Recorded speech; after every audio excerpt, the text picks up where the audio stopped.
expliquer un petit peu comment fonctionnent les tuyaux. Ah, les tuyaux, mon petit gars, tu as plusieurs solutions. Il y en a un qui est pas mal, c'est le tuyau d'eau. Le tuyau d'eau. Écoute, mon petit gars, celui-là, le tuyau d'eau, c'est trop beau. Tu vas faire financer par le public, tu vas faire financer par les pouvoirs publics, les réseaux d'eau, d'accord? Mais là, il y a une idée extraordinaire. C'est qu'à côté du tuyau d'eau, tu vas mettre un autre tuyau. Un tuyau qui nous sert à nous, les journalistes. Tu vas mettre un tuyau de cuivre, d'accord? Et ce tuyau de cuivre, là, mon petit gars, ça c'est le début de la gloire. Et j'ai bien senti que tu avais envie de faire carrière. C'est arrivé en avril 2002. En avril 2002, je suis allé voir un gars qui s'appelle un Échirolois, hein, quelqu'un qui est né à Échirol. Hein. Et on peut dire quelqu'un qui est tronchois aussi. La moitié des Grenoblois sont nés à Échirol, l'autre moitié. Et donc c'est un Grenoblois qui s'appelle Jean-Marie Messier. Jean-Marie Messier a une idée extraordinaire, mesdames et messieurs. C'est Jean-Marie Messier, donc c'est un Échirolois qui fait une grande école, c'est une bonne idée. Il fait HEC, Haute École de Commerce. Et au lieu d'aller travailler dans le commerce, il travaille dans un cabinet ministériel. Il a travaillé au début des années 90 dans le cabinet ministériel de Édouard Balladur, qui est le Premier ministre. Et là, il entend un truc, en 93, il entend, oui, on a voté le traité de Maastricht, il va y avoir des possibilités de privatiser l'eau, le téléphone, ou plein de choses comme ça. Alors il se dit, est-ce que je continue à rester dans le cabinet ministériel à 10 000 € par mois, ou est-ce que je vais diriger une entreprise, puisque j'ai fait haute école de commerce, une entreprise de tuyaux d'eau. Et Jean-Marie Messier va quitter les cabinets ministériels pour aller diriger une entreprise qui s'appelle la Compagnie Générale des Eaux. Alors c'est quoi la Compagnie Générale des Eaux? La Compagnie Générale des Eaux, c'est une entreprise qui fait des trous dans les routes, d'accord? Fait des tranchées.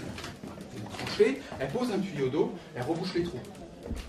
Bon, sauf que Jean-Marie Messier, il a rencontré mon patron de presse, là, et qui lui a dit, attends, tu as bien lu Maastricht, tu veux mettre un tuyau de fibre optique à côté de ton tuyau d'eau. Donc il fait des trous, il met un tuyau d'eau, et juste à côté, il met un tuyau de fibre optique. Puis il rebouche les trous, et puis il fait quoi? Il attend. Il attend quoi? Il attend la privatisation du tuyau d'eau et la privatisation du tuyau de fibre optique. Parce que ce qui est génial dans les tuyaux de fibre optique, c'est que vous pouvez faire passer trois choses. Vous pouvez faire passer du téléphone, vous pouvez faire passer de la télévision, et vous pouvez faire passer de l'Internet. La Compagnie Générale des Eaux va donc créer la Compagnie Générale des Téléphones. Plus court, ça fait CGTEL. CGTEL qui a changé de nom, qui s'appelle aujourd'hui SFR. Et donc la Compagnie Générale des Eaux et la Compagnie Générale des Téléphones, c'est donc la même entreprise. Il a une idée géniale, Jean-Marie Messier, c'est qu'il se dit on va aussi faire de la télé. C'est le même câble, petit truc de cuivre, petit truc de fibre optique, c'est pareil. Et donc là, il va mettre la main sur Canal+. C'est-à-dire que j'ai le téléphone, j'ai l'eau, j'ai la télé, c'est la même tranchée, elle va dans les mêmes abonnements, il y a juste à brancher les abonnements. Hein? D'ailleurs, vous branchez l'eau, vous branchez le téléphone, c'est GTL, puis vous branchez la télé avec Canal+. Et puis il s'est dit, ça va pas assez loin. Et qu'est-ce que c'est Canal+? C'est la chaîne du foot et c'est la chaîne du cinéma. Ah, je sais qui est. C'est bien, ça commence à devenir participatif. Et c'est la chaîne du foot et du cinéma. Et Jean-Marie Messier va racheter le foot, il va racheter le cinéma. C'est-à-dire qu'en rachetant le Paris Saint-Germain, il rachète un producteur de contenu de son tuyau. Et en rachetant le cinéma, il rachète un producteur de contenu de son tuyau Canal+. Alors le problème, c'est qu'il veut racheter une entreprise américaine, et donc qui s'appelle Compagnie Générale des Eaux, CGE. Alors c'est pas du tout joli comme nom. CGE, c'est pas bon. Donc il va faire convoquer des gens, il va leur dire vous allez me changer le nom de ce truc, vous allez l'appeler un truc humaniste, un truc romain, grec, ce que vous voulez, mais un truc qui donne envie, quoi. Donc il y a des gens qui vont trouver un mot qui donne envie de vivre, c'est Vivendi, le modus vivendi, un truc pour vivre, quoi. Et donc il va appeler ça Vivendi, et il va se mettre donc Vivendi c'est tuyau d'eau, hein. Il va se mettre en chasse d'un gros producteur de contenu. Donc, vous savez, la planète bleue, là, hein, la planète qui fabrique des films, qui s'appelle Universal, un grand studio américain. Vivendi Universal, c'est la fusion des contenants et des contenus. C'est la fusion des tuyaux d'eau et des tuyaux et des contenus médiatiques et culturels. Il a tellement fait peur aux Américains que America Online, ça fait AOL, America Online a racheté, donc des tuyaux, vous avez compris, Line, et donc a racheté Time Warner, qui est l'autre grand studio qu'on pouvait acheter à ce moment-là. Et mon patron de presse, là, il m'a dit, alors celui-là, je vais le manger.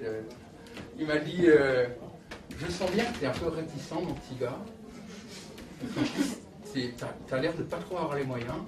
Donc écoute, je vais te proposer un truc, c'est le petit tuyau d'eau. T'as pas les moyens pour le gros tuyau d'eau. Alors, ça c'est simple, c'est le petit tuyau d'eau, d'accord? Le petit tuyau d'eau, tu le prends, tu fais des trous, tu mets le tuyau, tu bouches les trous. Facile. Le petit tuyau d'eau, c'est Lyonnaise des Eaux. Lyonnaise des Eaux, dans les mêmes années, s'est dit, oh, la compagnie Générale des Eaux, ils se sont payés Canal+.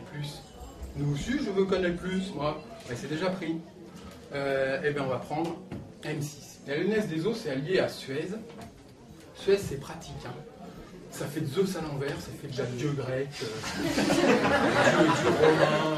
Il n'y a pas besoin de changer de nom. La Lyonnaise des Eaux, alliée à Suez, ont racheté M6. Et puis, vu que Canal+, c'était payé le Paris Saint-Germain, la Lyonnaise des Eaux, M6, c'est du même aussi. Je veux mon match de foot. Donc, la M6 a racheté les Girondins de Bordeaux. Et les Girondins de Bordeaux, vous voyez ce match qui est diffusé. Vous voyez, ça, c'est pas mal, on va refaire ça.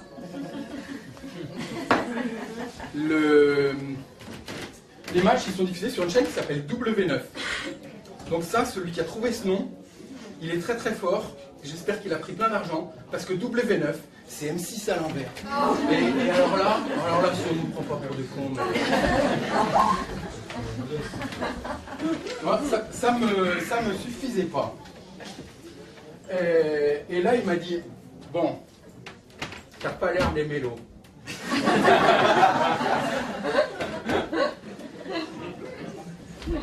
Parce que les mecs qui se font chier à faire des trous, il y en a un qui a une idée bien meilleure, mais bien meilleure. C'est plutôt que de faire un trou dans la route, ça bousille toute la route, faut refaire la route. Mais tu vas mettre les tuyaux avant qu'on fasse la route. Bouygues. Bouygues, c'est une entreprise de BTP, bâtiments, travaux publics. Publics, les travaux. C'est quoi les travaux publics? C'est les ponts, ce sont des ponts, des routes, des autoroutes, et puis des bâtiments.